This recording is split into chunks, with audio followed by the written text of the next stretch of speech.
In this episode, we're going to find out what pop megastar Adele can teach us ADHD entrepreneurs about starting a business. Hi, I'm Katie McManus, business strategist and money mindset coach, and welcome to the Weeniecast.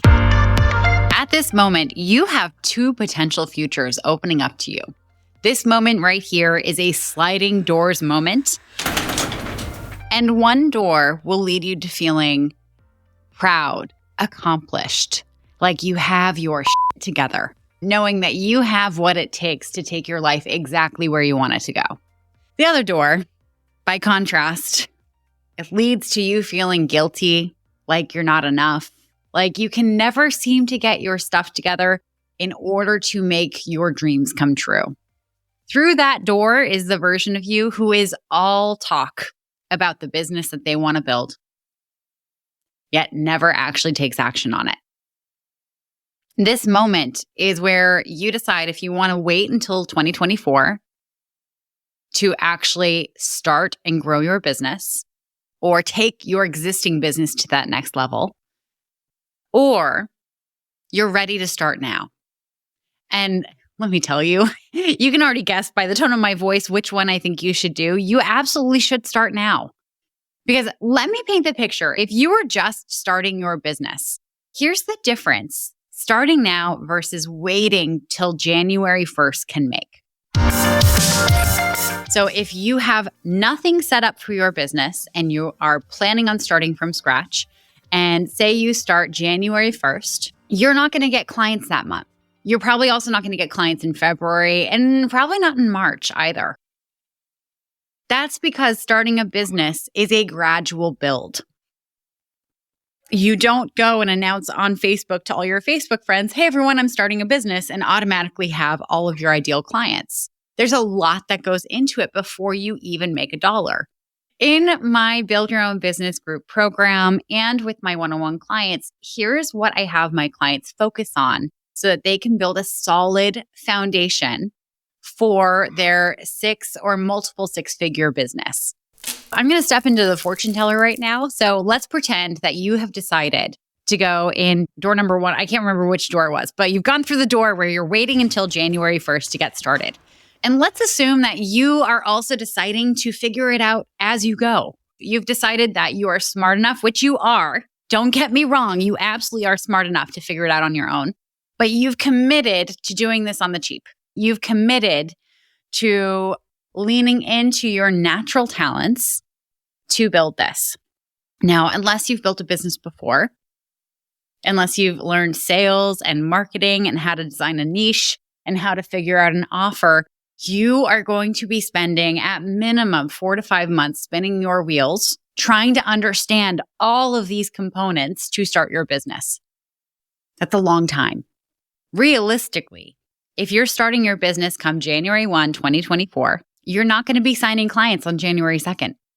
You're actually probably not going to sign clients at all in January or in February or in March or in April. So assuming you figure out exactly how to determine your niche, how to create an offer, how to sell, how to market yourself, assuming you do all of that in 4 months, which by the way, it took me a better part of a decade to learn how to do sales and marketing in my sales and marketing career.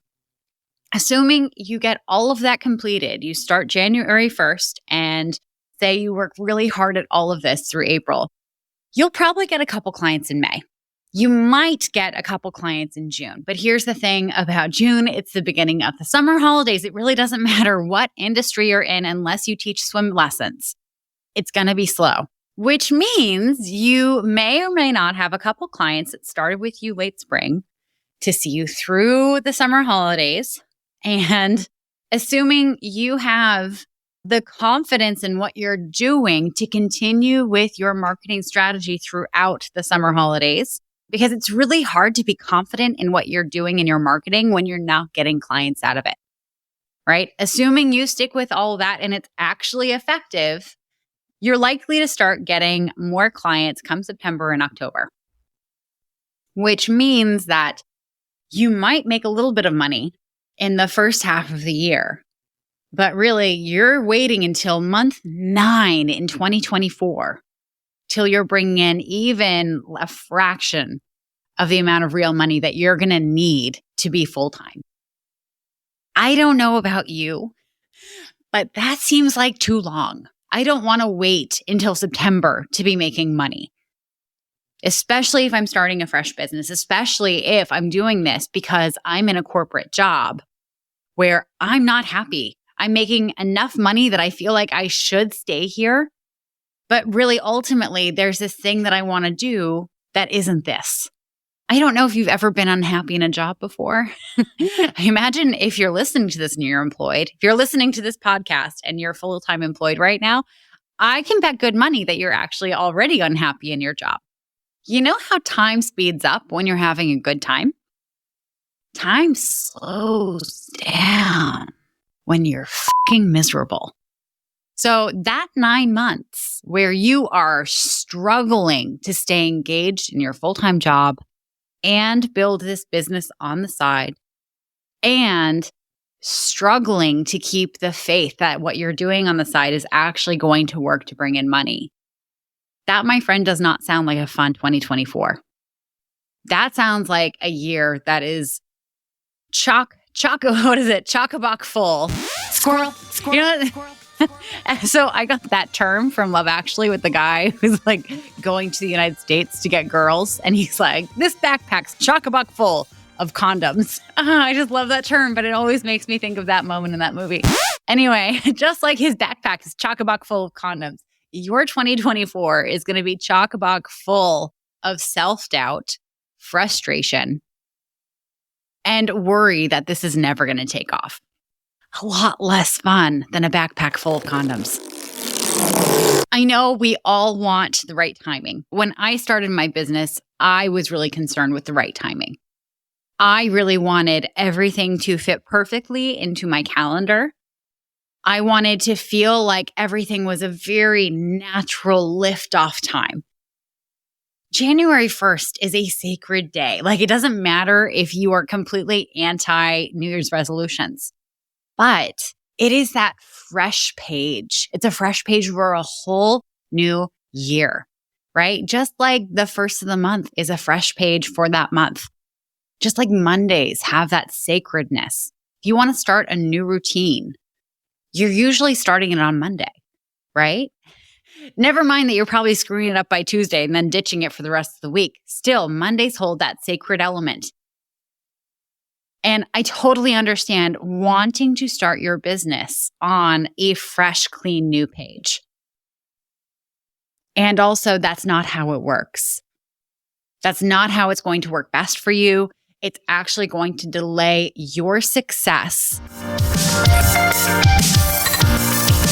so much longer than if you just got started 6 weeks earlier. If you get started today on building your business, and do not wait until 2024. You are going to be so far ahead of the curve. In my group program, Build Your Own Business, and with my one-on-one clients, here are the foundational things that I have everyone focus on in those first couple months of starting their business.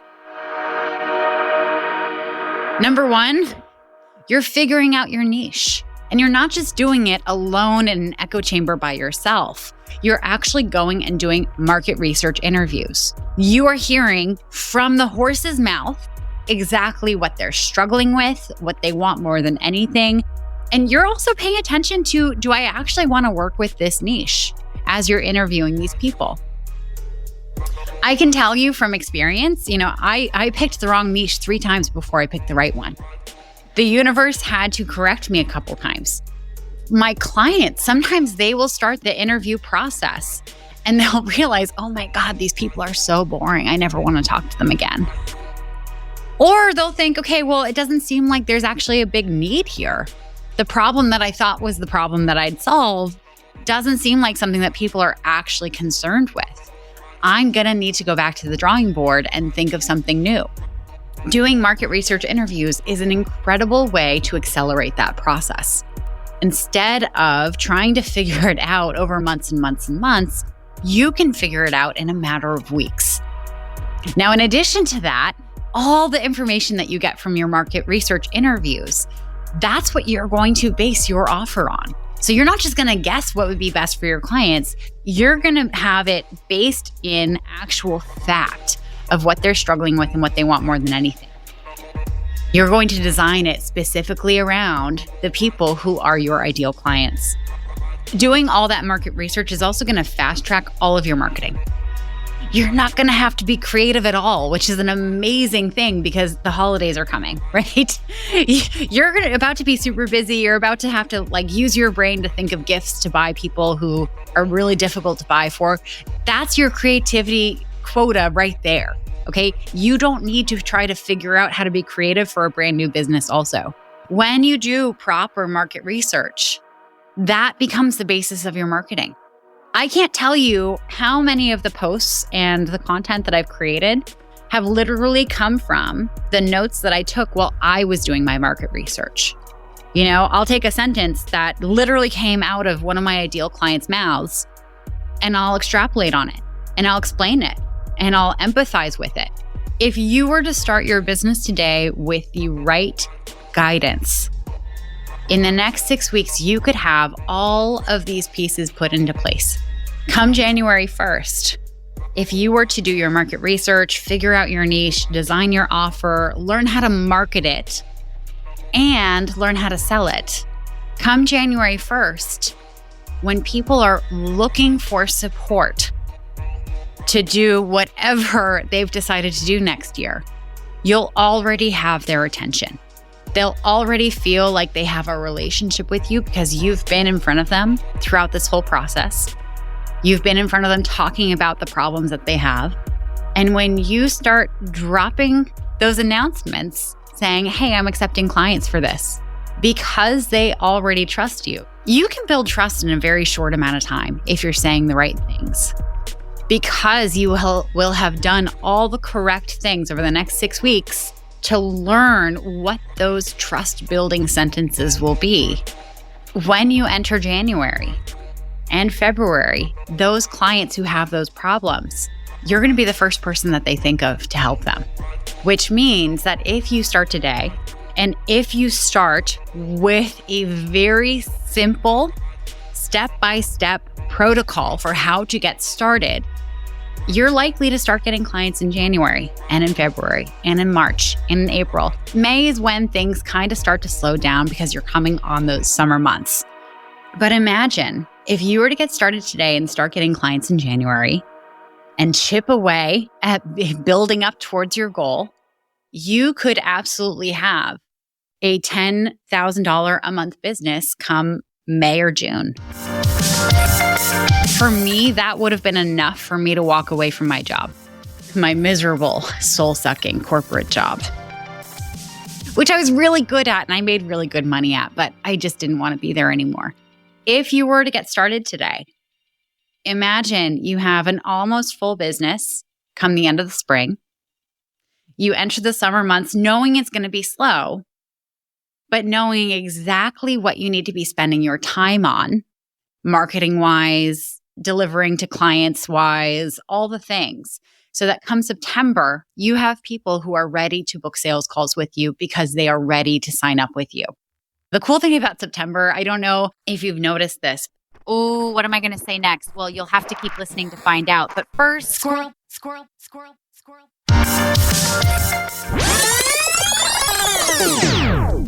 The cool thing about September, I don't know if you've noticed this, but like that back to school time, we got so trained on it as children, especially, in the Northern Hemisphere.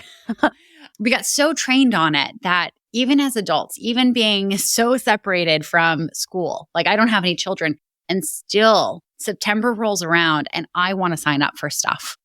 I want to sign up for learning. I want to sign up for personal development because that's what September is associated with for me.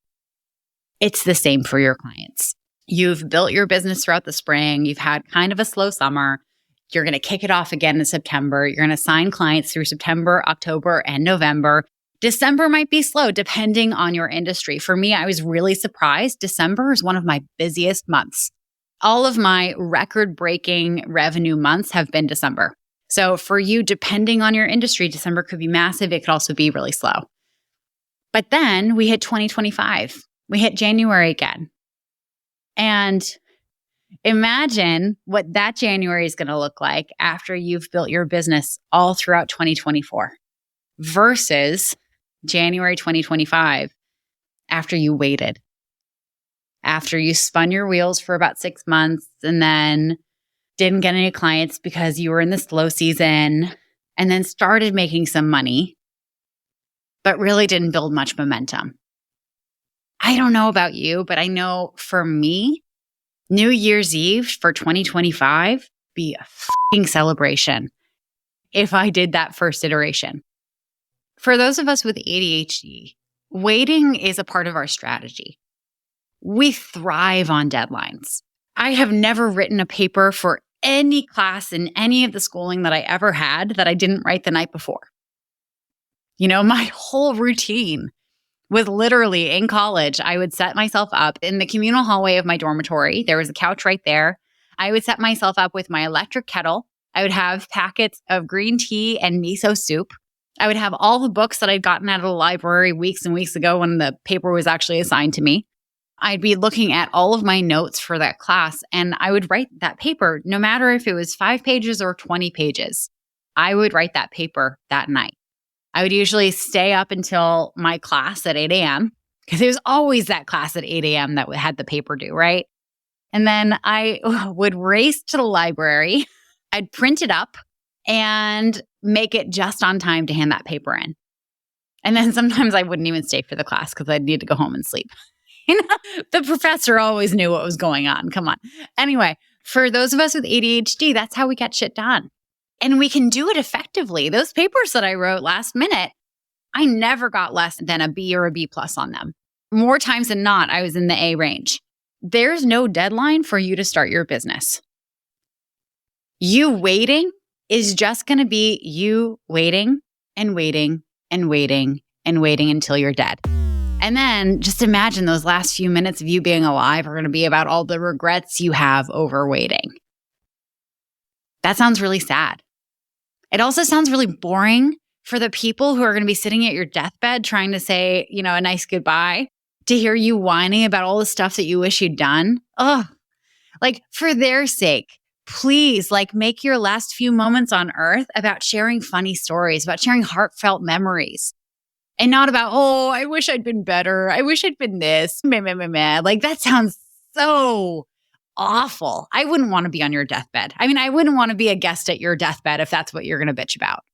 For their sake and for yours, stop waiting. Stop it. Waiting is never going to make anything better. The best time to plant a tree was 10 years ago. The next best time is today. The next best time is tomorrow. But if you keep waiting to plant that tree, it's never going to grow into something that's going to offer shade or grow fruit or whatever kind of tree it is, And at the heart of it, I want you to remember that the actions you take make up the story of your life. If you keep being that person who's constantly talking about this business idea that you have and how someday you're going to make it real, the only action you're taking is talking. Right? And no one's impressed by someone who's always all talk and no action. And even if you screw it up, even if you start today and get it massively wrong and have to clean it up and have to change it, you're still going to be miles ahead than if you just continue talking about it. If you start a business once, you're going to learn how to start a business. It's not going to be complete guesswork the second time you do it, or the third time, or the fourth time. You're going to be able to learn and grow and iterate as you go. You're going to learn what works best for you, how you best use your time. You're going to understand why people sign up with you. That doesn't change with your service. Why people want to be near you is a you thing. It's a personality thing. And once you understand that, it's so much easier for you to get clients. There's this belief system that, there's a certain point in the future where you're going to feel ready to start the business, where you're going to feel ready to go out and announce that you help people, where you're going to feel ready to actually start marketing yourself. And let me tell you, that's complete BS. When you learned to ride a bike, there was no moment where you're like, I'm ready to give up my training wheels. You were terrified. You were absolutely terrified. You didn't know how to balance while you were pedaling and trying to turn and trying not to run into things and trying not to run over your parents' toes. Like there was a lot going on. And I guarantee you, if you learned how to ride a bike at any point in your life, you fell a lot. You absolutely ate shit. But if you know how to ride a bike, you know that you pushed through even though you didn't feel ready. You did it before you were confident at it. And that's what's required when you do anything new. You have to start before you feel ready. Because feeling ready doesn't happen until you've done it a couple dozen times. And even then, there are going to be moments where you feel shy. Adele, who's a worldwide sensation. She's an incredible singer. Her albums sell like stuff that sells really well.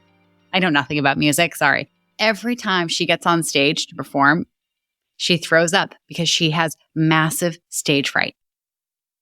That stage fright doesn't go away with her talent. It doesn't go away with her success. It doesn't go away with the buckets of money that pours into her bank account every time she opens her mouth. For you, you may still have your version of stage fright for years and years and years after you start. But could you imagine if Adele let that stage fright get in the way of her having a music career? Could you imagine never hearing that song? Hello, it's me. Could you imagine a world where there weren't SNL skits about her songs? Could you imagine if she just worked in a restaurant, waiting tables and sang in the shower and that was it? How sad would that be? It's the same for you. Whatever it is that you want to do in the world, whatever gift you have to give, if you keep waiting for the fear to go away, you're going to be that person who's doing that variation of waiting tables when you could be your own version of Adele. A big part of this for people with ADHD, that fear is that rejection sensitivity dysphoria. We're terrified of showing the world who we truly are, of daring to say, I can help you with this if you pay me, and hearing people we really respect and care about laugh at us, right? That's what we assume is going to happen when we start a business. Whenever we do anything that's outside our comfort zone, we assume that not only will people not buy what we're selling, we'll become a punchline. We'll become the joke that everyone tells when they're out to dinner with our friends who don't want to invite us anymore. We worry about all the people that we could be on a sales call with who will say, absolutely not, you're not worth that. In the 5.5 years that I've been in business and helping other people start their businesses, I have never once experienced or heard of anyone else experiencing being on a sales call with someone who says you're not worth it. Far more often, the person says, you know what, you're actually massively undercharging for everything that you do for your people. And really, if you think about it, the fact that you're holding yourself back and you're making yourself wait until the right moment is actually you telling yourself that you're not worth it. It's you saying, you're not ready for this. You can't handle this. You know, we're going to reject you before anyone else can. And again, that's not the kind of person that I want to be sitting next to their deathbed hearing about them whining about their life. So the choice is yours. This is your sliding doors moment. You get to choose which door you want to walk through. If you want to be the person who waits for the quote unquote right moment and who then spins their wheels and takes forever to build this thing that you really, really, really want and potentially even gives up because it takes too long, 100% your choice. Full permission to be that person if that's what you want. But if you want to be the person who starts before you're ready, who sets yourself up for success, who doesn't wait for that mystical moment where you're going to be ready because you know it does not exist, then you need to start today. You need to get over your fear. You need to get over your fear of failure because failure is a guarantee. There are going to be so many failures along this road, you're not going to be able to count all of them. But on the other side of all that failure is the version of you who has no regrets. Because you will know that you did everything you possibly could to make your dreams come true. You set yourself up for success. That version of you doesn't have regrets for not going after the things they wanted while they're on their deathbed.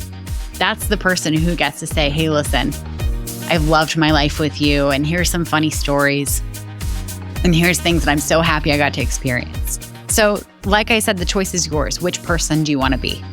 If you want to be the person who starts today, then here's my invitation to you. If what you want to start is a service-based business and you need help figuring out your strategy, figuring out an action plan for you to actually go out and market yourself and get clients, you're going to go to the show notes. You're going to click on the link for a Generate Income Strategy Call. The link is weeniecast.com/strategy call. And you're going to book a call with me. And we're going to talk through your big goal. And we're also going to talk through all the things that you feel are getting in the way of you getting there on your own. And if it makes sense for us to work together, then we'll talk about different options for that. If it doesn't make sense, then I'm going to point you in the direction of a bunch of other resources that will serve you better. If you're not starting a service-based business, then what you're going to do after you listen to this podcast is you are going to go onto the Google machine and you are going to try to find something, some kind of resource or coach or strategist who trains people like you who do the thing that you do, how to get started. If you have any trouble with this, I have a fairly extensive network of other business coaches. Please feel free to reach out to me. And you can do so by emailing katie@katiemcmanus.com. But if you're the kind of person who's like, oh no, I still just want to wait, do not contact me. Do not contact me. Because the only thing that I will have to say to you is, it's too rude to say on my podcast, because I know what you're capable of. I don't even have to know you to know what you're capable of. You are here listening to this podcast all about starting businesses. You have it in you. The fact that you're listening to this right now, you have it in you to grow a business. The only reason you do not have a successful business already is because you have not believed in you enough. And if you're going to email me telling me all the reasons why you should still wait, I do not have time for that. And I hope you don't either. So again, this is your choice. Take action today or wait. It's up to you.